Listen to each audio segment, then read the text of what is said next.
Welcome to the forest foliar diseases. Today I'm going to teach about the diseases which are affecting the forest foliage. Let us begin that. As I already told you, disease study outline.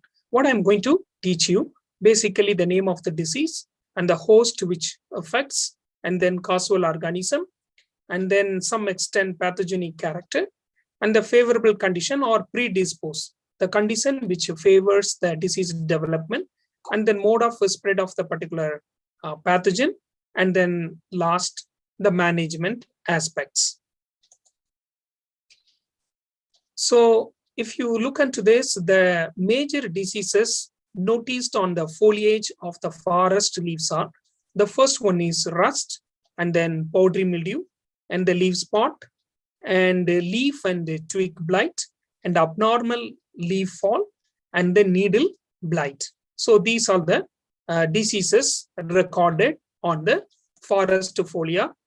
The first disease is rust and smut disease. So rust and smut, it is very common, which are affecting the forest foliage and the leaves. So the rust diseases are caused by fungi, and the other also algae also which causes the rust, that we call them as red rust. Let us begin that. The rust is caused by a fungi and belonging to the order Uridinales, and it is derived the name from the orange brown spore mass produced on the host. If you look into the host on the leaf, and you will find the orange color or brown color rusty pustules on the leaves. And if you see that life cycle, this rust pathogen are mostly are obligate parasite, and sometimes it complete the rust life cycle on the leaf, or sometime it occurs other host that we call them as alternate host. And if you have 1 to 5 spore forms associated with their life cycle, the first one is 0, spermagonium or pycnium, and the second one is Asium, Uridinium, and the third one is Tedium, and the fourth one is Basidium. And if you see that the rust, here you can see that the rust pathogen which is affecting the weed host. And if you minutely look into it, this is orange color rust pustules which are produced on the lower side of the leaf, that you can clearly observe on the leaf. So sometime the rust pathogen may be on the upper side of the leaf, or sometime on the lower side of the leaf. And the host pathogen, cedar apple, Gymnosporangium juniperi virginianae, and then white pine, blister rust, that is Cronartium rubicola, and then coffee rust, Hemilia vestatrix. These are the pathogen. And other hosts also, we can see that other hosts like Acacia, Ravinella, Tandoni, and then teak, tectone, Olivia tectone, or Simul, Urido bombacis, and Albizia, Ravenelia japonica, and Urido albiziae. Mulberry is Acidium mori, and Eucalyptus puccinia citi, and then Chirpine, Schwarzia felt rust, Cronartium himalayensis, and Chirpine needle rust, Coliosporium campanule, and blue pine stem blister rust, Cronartium rubicola, and blue pine needle rust, Melamsora oblanca, and blue pine needle rust, Cleosporium barclayensis, and then the last one is poplar tree, Melamsora rostrupi. So these are the hosts, and these are the pathogens. The rust pathogen have wide host range, and it is mostly some of the life cycle the rust pathogen completes on the forest tree species. So on the first one is, let us see some species which are affecting some of the forest crops. And the first one is Pungamia glabra, that is a tree, and which is widely affected by this rust pathogen, Ravenella hobsoni. If you see the symptom, small brown iridosaur appears on the abundant on the lower surface of the leaf. So in this case, you will find the rust pustules on the lower surface. Some of the plants, some of the plants, the rust pathogen produces on the upper surface. Okay, so depending upon the life cycle, where it produces more number of spores on the upper surface or lower surface. Corresponding to the sore, a brown spot appear on the upper surface of the leaf. Clear cut, because this rust pathogen, when it starts attacking, it causes kind of necrosis, and the upper surface is clearly visible. And the pathogen, iridospores are pedicellate, unicellular, single cell, and then yellow, oval, round, and acuminated. If you observe the spores, and you will find the spine-like structures, that is called, we call them as acuminated. And teliospores are dark brown and three-celled. And the next one is, finally, I'll say that management, by and large, all the rust pathogens. So let us study that individual crop, and then the pathogen which affecting the individual tree species. The next one is eucalyptus rust, Puccinia cd. If you see that a small minute yellow iridosaur appear on the abundant on the lower surface, and eucalyptus also you will find this abundant iridosaur on the lower surface. Corresponding per surface, you will find the chlorotic spots, and later black raised teliosaur. So after this iridosaur, the teliosaur will form, and where you will find the black raised teliosaur, okay, turn into black color, okay, on the lower surface of the leaf, giving a rusty appearance to the leaf surface. And here also the iridospores are pedicellate, unicellular, yellow, oval or round or accumulated. Teliospores are two-celled and dark brown. And teak rust, uridotectone. Here also there's upper surface of the leaf, so dull green flecks, a minute flecks on the upper surface of the leaf, and corresponding the orange yellow iridosaur on the lower surface. Okay, so these flecks on the upper surface become necrotic and appears as a brown spot. Later, dark brown teliosaur develop on the lower surface. Initially this iridosaur, and the next is teliosaur, and the teliosaur mostly in dark in color. Okay, so the iridosaur, that is the first stage. You will find it this kind of light yellow color, or sometime it may be of red color. Okay, so mostly here it is of orange yellow color. Okay, so iridospores are single celled, yellow, oval, round, and acuminated. As I said, acuminated means the spores which is having and the spines. Teliospores are two-celled and dull brown in color. And the next one is smut. Smut means you have seen, this some of the, garlic or onion. You will find that black mass of spores, isn't it? That is a smut spores. Same which is starts attacking some of the bamboo. Okay, it refers to the soft charcoal-like substance as a sooty powder. Okay, as I said, if you peel out some of a garlic, infected garlic, you will find the black mass of spore. That is the smut spores. Okay, so this pathogen belongs to the order Eustylaginales, causes a smut disease. The smut fungi infect stem, ovaries, anther, and inflorescence. Okay, so this begins with that stems, sometime on the ovaries and anthers, and then sometime on the inflorescence. Smut fungi are classified as ovariculous and culmiculous smut based on the site of infection.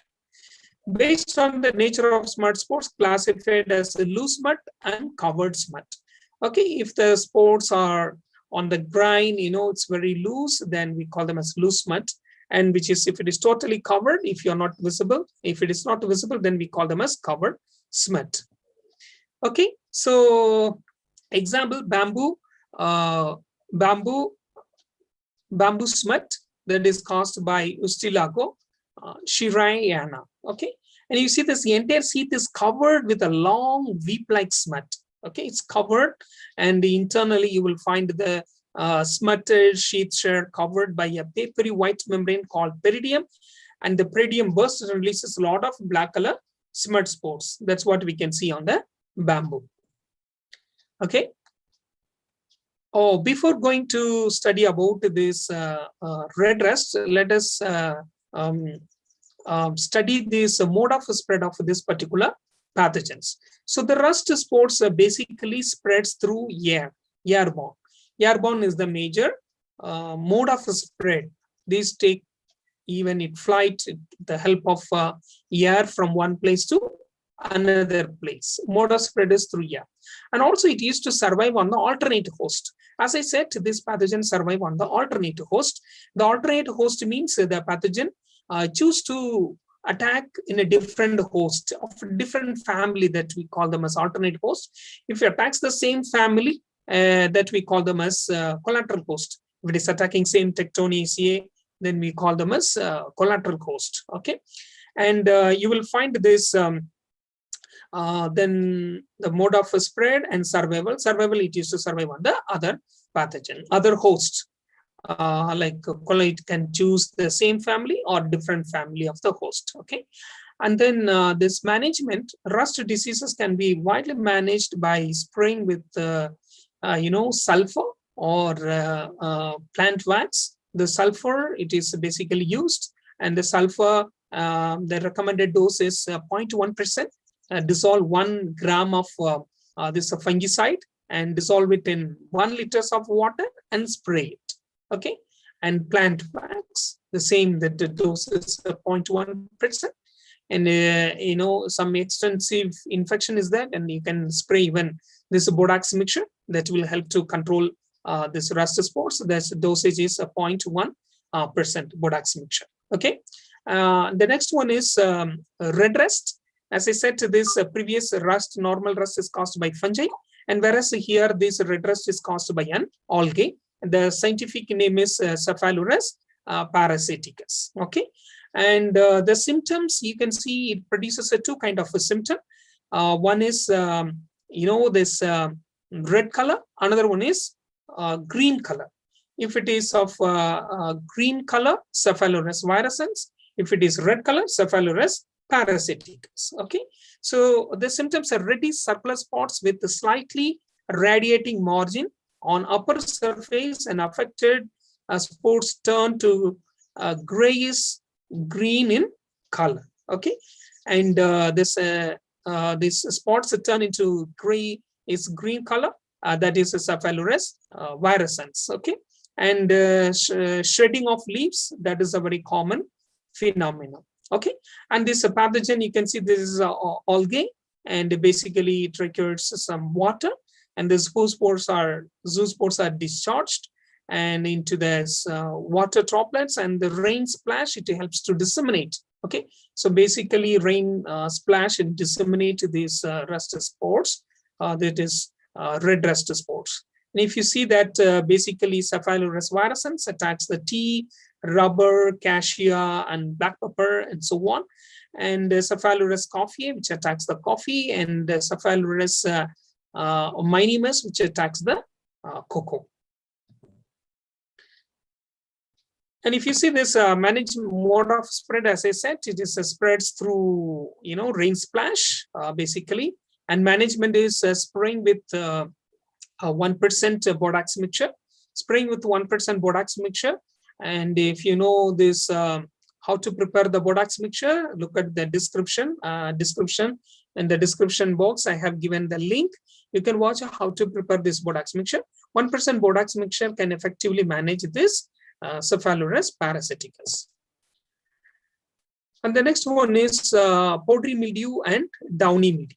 So these powdery mildew and downy mildew are the major pathogens which attacks a particular favorable environment condition. Sometimes it requires hot to humid weather. In that particular condition, this powdery mildew starts attacking them. Okay, So these downy mildew, and you can see its characteristic feature of downy mildew is development of white gray growth of the fungus. It's a kind of a downy growth, cottony growth on the leaf surface. So these downy mildew are obligate parasite. It cannot infect the dead leaves. Okay, it requires the live leaf pathogens or live, living tissues, leaf material. Okay, for infection and multiplication and reproduction. Okay, and obligate parasites, and they are included in the family Perennosporiaceae, and some of the species are Perennospora, Plasmopora, Basidiospora, and Sclerospora, and Dremia. These are the pathogens. Okay, and you can see here this. Then the next one is a powdery mildew. Powdery mildew, which attacks basically on the rubber and other pathogen, other trees. And you can see this white is on the right side. You can see that powdery growth on the leaf surface. This example. Okay. And you can see here this powdery mildew infection on this plant. This is, you can see this powdery growth on the surface. Totally it is covered, and it is extensively covered, and later on it will turn into yellow color and it may fall off. Okay.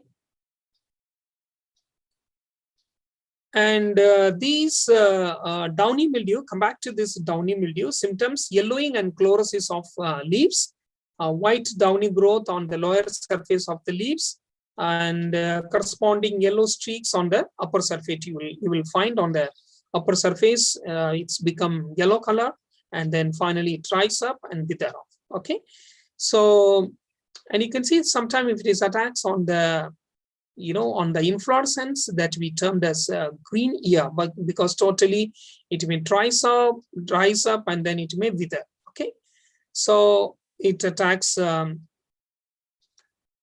few trees. Okay, so the first one is Neem, Pseudoperennospora, which attacks this on the neem, and you will find this similar to kind of mosaic in early stage and kind of angular this spot. So we can easily identify. The management is spraying with metaloxyl compound, or we can say Ridomil, 0.1%, 1 gram of metaloxyl compound, dissolve it in 1 liter, and we can spray, and you can manage this downy mildew. The mode of spread of this particular pathogen is mode of spread is through water. Powdery mildew, as I shown some of the slides earlier, that is slides are like specifically the photographs which are shown this infection of rubber trees by this powdery mildew pathogen. So okay, so the powdery mildew is a similar kind of powdery growth on the leaves, and white is powdery growth, and then later on it will turn into the become yellow on the upper surface, and then finally it will dries up. Whereas in this downy mildew, the corresponding upper surface initially become yellow, and then it become necrotic. Whereas here, this powdery mildew, which is, if it starts attacking on the upper surface, the corresponding lower surface, you can easily see that pale color formation, and then you can easily identify. Okay, right. And then if you see this white is a powdery growth, you can see that the fungal mycelial mat, which is grown on this, and where it produces some kind of conidia. Okay, so the conidiophores will be formed, and on which the conidia will be born on it. Okay, so the mode of spread of this particular pathogen is spreads through air. Okay, the spores are discharged from conidiophore and released into the air, and then this air carries the spores. And if you see that different kinds of powdery mildew, we can distinguish with that based on the symptoms. There are 3 kinds of powdery mildew: ecto, endo, ecto-endo. Endo means the powdery mildew superficially grow on the leaf, and only send forth its a hostoria into the leaf, and rather nutrients, water and so on. Okay, whereas ectophytic, the powdery mildew multiplies and grow inside the tissues, and it produces internally different Hostoria it produces, and finally it will affect.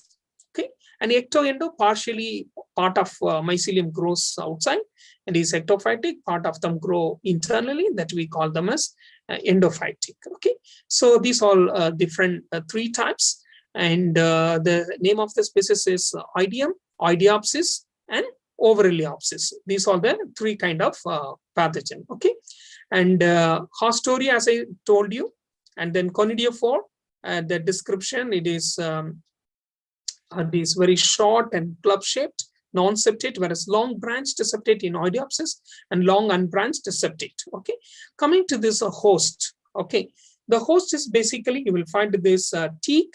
Okay, so teak, acacia, eucalyptus, rubber, all these we call them as this host pathogen which affect this this oidium species. Ectophytic, most of them are ectophytic. Okay, most of them are ectophytic, and this oidiopsis type, which attacks this albizia, and then like overiliopsis, you can see this neem, acacia, and Sisu, and you will find this gemellina and mulberry. Okay, and then overiliopsis, you can see this phylactinia, coryllia, which affect this neem, acacia, Sisu, gemellina, mulberry. Okay, so overiliopsis types is basically you will find it on the mulberry. Okay, all right.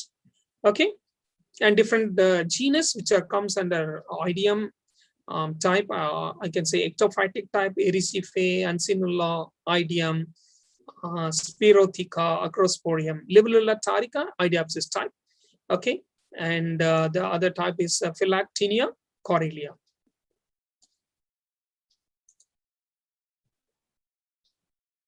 Okay, some of other species like rose and gooseberry, Spirotheca, and the apple, you can find the Sapodospira, and the teak, Ancinula, and then eucalyptus, oidium species, and then popular, Ancinula. Okay, so how to manage this, this powdery mildew? This managing powdery mildew is very simple. Spraying with spraying with sulfur. Sulfur fungicide is the best chemical to manage this powdery mildew. Sulfates 0.1% or wettable sulfur 0.1%. Okay, for downy mildew, metaloxide. For powdery mildew, sulfur-based fungicides. Okay, you can use it. All right. So the next one is leaf spot. Leaf spot, basically, it is a very minute, few mm in size. Basically, small discoloration, circular, localized spots you can visible easily, you can visualize on the leaf. Okay, sometime what will happen, these leaf spot, it may extend or it is more restricted to few mm in size. Okay, so the yellowing proceeds death of cells, fruiting bodies develop on a dead areas. Okay, sometimes this leaf spot pathogen, after killing the tissues, it makes a short hole symptom. Okay, so that is the key symptom to identify these pathogens. Okay, you can see this Madica indica. You can see this leaf spot pathogens. It's localized spots on the leaf, and you can easily visualize this is a leaf spot symptom. And here also you can see these small spots, and then it produces a gray center. And you can see the small short hole symptom at the leaf. And because after infection, the dead cells fall off and produces a localized short hole symptom. The first pathogen is Cercospora. Cercospora, small circular spots with margin develop the old leaves. As a disease advances, the center of the spots become white, and sometimes it may be fall off, leaving the short hole symptoms. Okay, in severe infection, defoliation may occur. Okay, so that we can easily see that. Okay, so that is a key symptom. Cercospora means key symptom, short hole symptom. Okay, so wide examples are there. You can see the Cercospora miliae, which attacks the neem, and then Cercospora tectoniae on teak, Cercospora albiceae on albicea, Cercospora moricola on mulberry, Cercospora eucalypti on eucalyptus, and Cercospora pongamia on pongamia glabra. Okay, and these pathogens is very easy to identify, and you can see this is a needle-shaped. It produces a needle-shaped spores, and we can easily identify. You can see the septation of the spores. Mode of spread, basically it is spreads through air, and the management is spraying with the carbendazim. It's commercially available as a Bevestin. We can spray 0.1%. Okay, 0.1%. If it is more severe, then only 0.5. Otherwise, 0.1%. Okay, 0.1%. The next one is a Helminthesporium leaf spot, and you can see this. This spot easily can identify by the presence of a minute oval-shaped brown spot. Okay, very minute. It's a brown color. As a disease progresses, a large number of spots develop on the leaves, and which causes the drying. Okay, and here this pathogen, it is bullet-shaped. We can see this having the septation. You can easily identify upon the dissection of infected leaves. Okay, and here you can see this Helminthesporium albicicolum on albicea, and then Helminthesporium heaviae on rubber. Okay, so Helminthesporium heaviae, which attacks the rubber. Okay, so if you see this mode of spread of this particular pathogen, mode of spread is again this airborne. It spreads through air as well as the seed. Okay, this Helminthesporium, it spreads through seed, right? And then management is spraying with carbendazim 0.1%. Okay, 0.5. Severe infection is there, then we can go for it. Otherwise, 0.1% is more than sufficient. Okay, so mode of spread is airborne and seed borne. Okay, and the next one is a Septoria leaf spot. Septoria, how we can easily identify this Septoria and the Cercospora. Cercospora, it produces short hole and minute, and Septoria also more or less sometime a little bit of similar, but you can see this minute black spots. Okay, develops as a minute black spots, which later extends to form a dark black irregular spot, which brown margin. Okay, brown margin will be there. Dark brown spots easily identify, right? And whereas the Cercospora, you can easily identify, it's a needle-shaped spore and is having septations, right? In advanced stage, the central portion become gray, contain hundreds of minute black fruiting bodies. So here it's unique. So you'll find minute black color dots. With your naked eye, you can examine. If it is not visible, you can visualize through presence using the lens. You can visualize the presence of minute dark dots. Okay, and finally the defoliation also occur at the later stage. Okay, so the fungus produces dull brown multi-septate conidia in a pycnidia, right? And the hosts are like neem, the Septoria miliae, which attacks the neem, and the jack Septoria atrocarpi. Mode of spread of this spreads through seed and sometimes through airborne and planting material, right? And then if it is spreads through seed, then we can go for seed treatment with capthon or thiram or carbendazim. That is 2 recommended doses, 2 grams of chemical per kg of seeds, right? And also we can spray Mangozeb 1 ml per liter. That is 0.1%. Okay, we can, if the infection is so severe, we can repeat for 10 to 15 days interval. And then Philosticta leaf spot. Okay, Philosticta leaf spot, and you can see the minute black colored spots develop in the large number and covers the major portion of the leaves, right?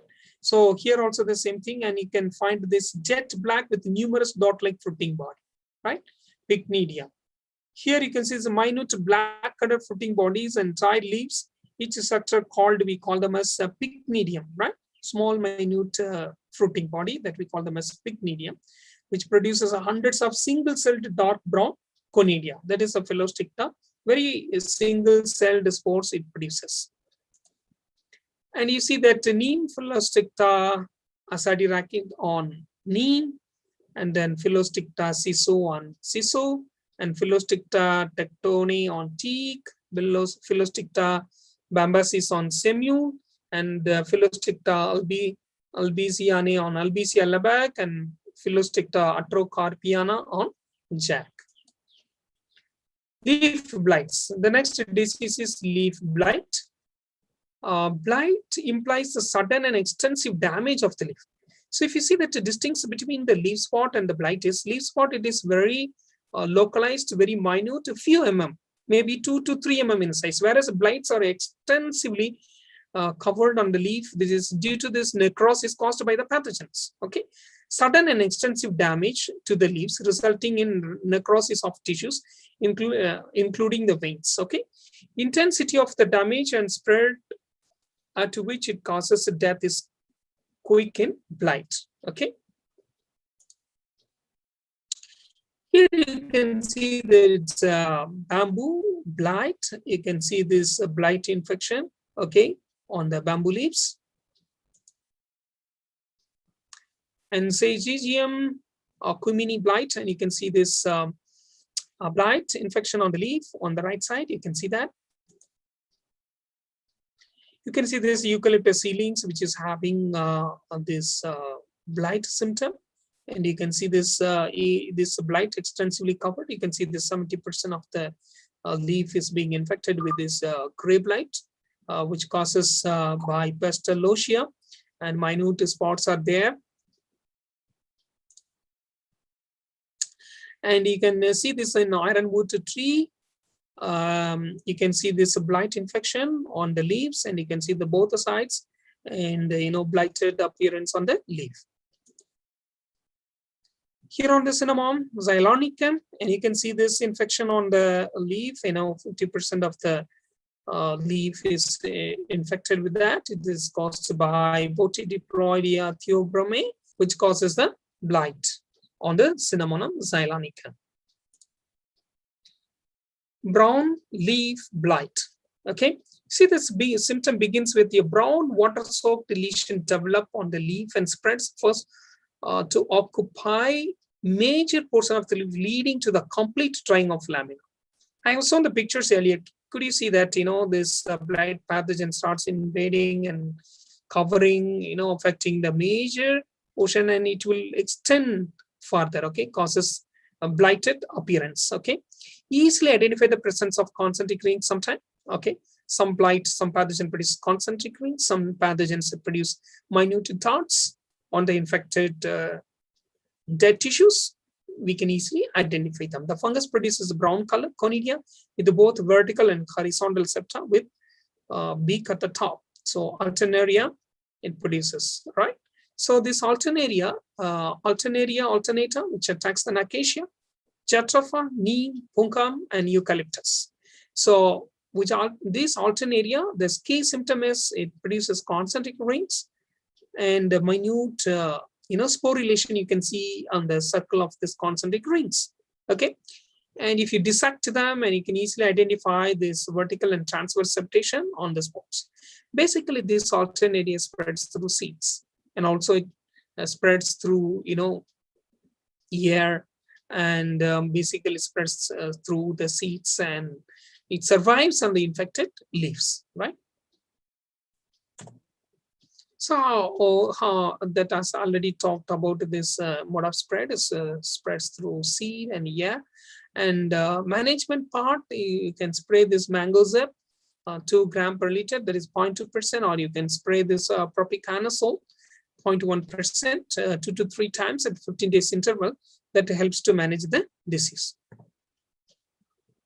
The next one is gray blight. Gray blight widely affects the most of the palms, and as I have shown in eucalyptus also earlier in the nursery, as well as some of them the trees. And you can see this gray, extensive gray blight appearance. Okay, It begins from the leaf margins and the tip and move forward, and major portion of the leaf it's affected and dries up.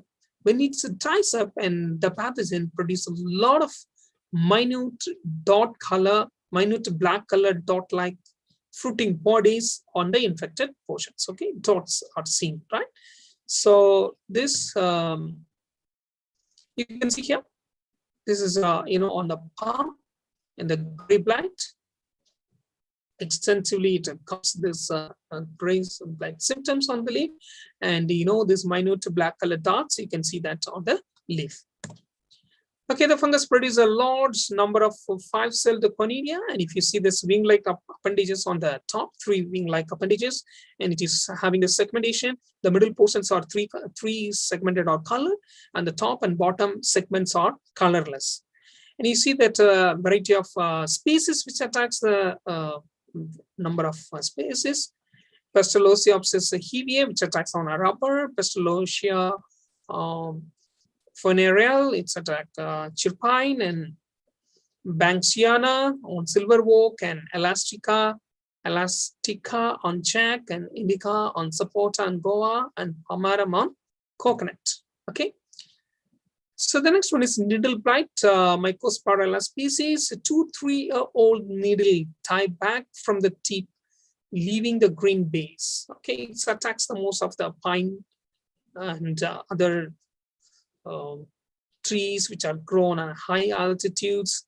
Long, narrow, black fruiting body is produced on the lower surface of the dead needles, and the symptoms appear at reddish brown, reddish soaked spots on the needles in the summer, and the affected needle turns yellow and eventually turn brown from the tip back, and black fruiting body surface. The fruiting structures of the fungus can be seen on the infected spots. Okay. Basically, this pathogen spreads through airborne. Management. We can remove the fallen needles, collect all the fallen needles and burn it. Provide adequate spacing for good and air circulation.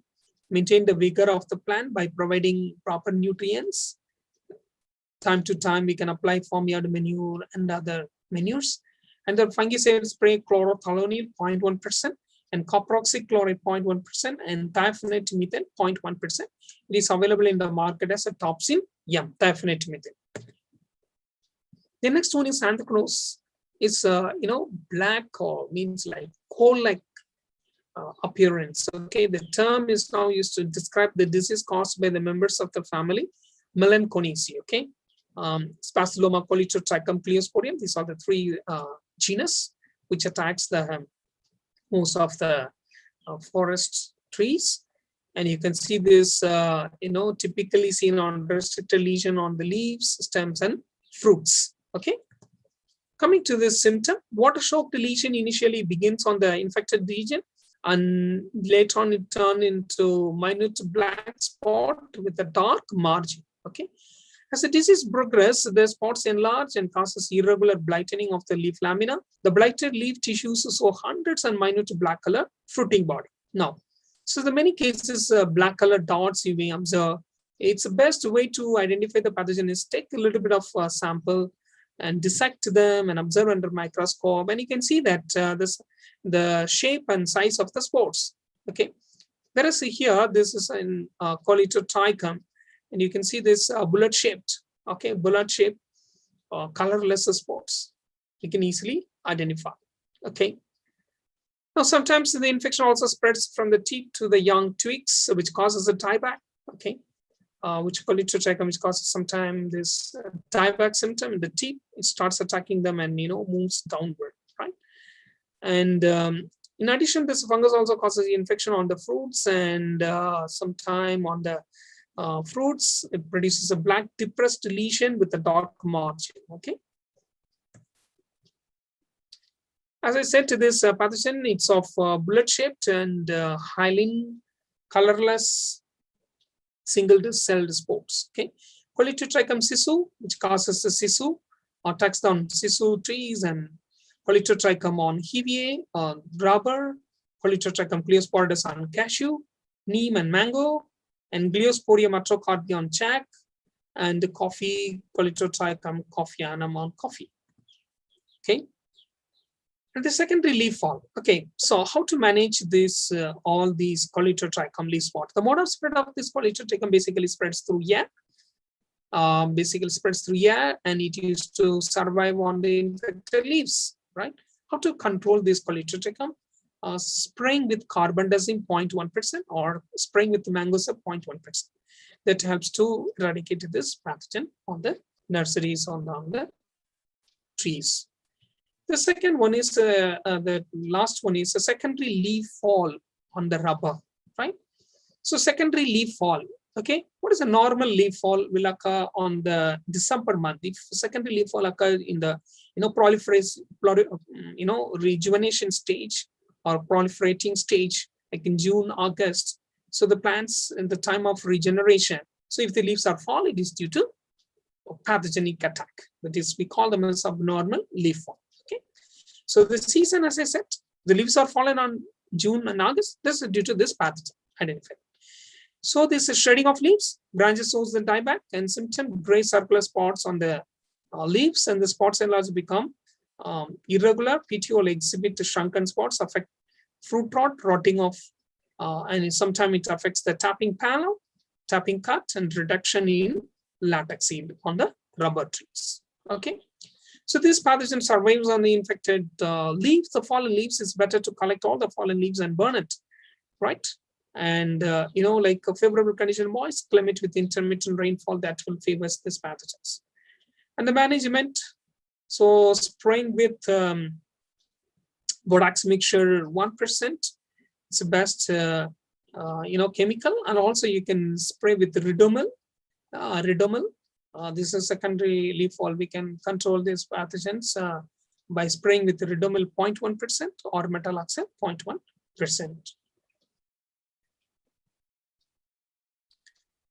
And sometime you can see this, some kind of galls, and you see this on the leaves, and it's due to this. Sometimes it's produced by the bacterium, and sometimes this galls, if it is of galls, and if you find some galls, that is insects. Okay, so two things it produces. One is bacteria also produces galls, and sometimes this insects also produces galls. If there's a holes and any insects or larvae is there, then we can say that that is due to these insects. And if there is no insect at all, there is then it is caused by this bacterium Pseudomonas sebastiani. Okay, so thanks for attending the online class. Thank you. We'll meet in the next class. Bye-bye.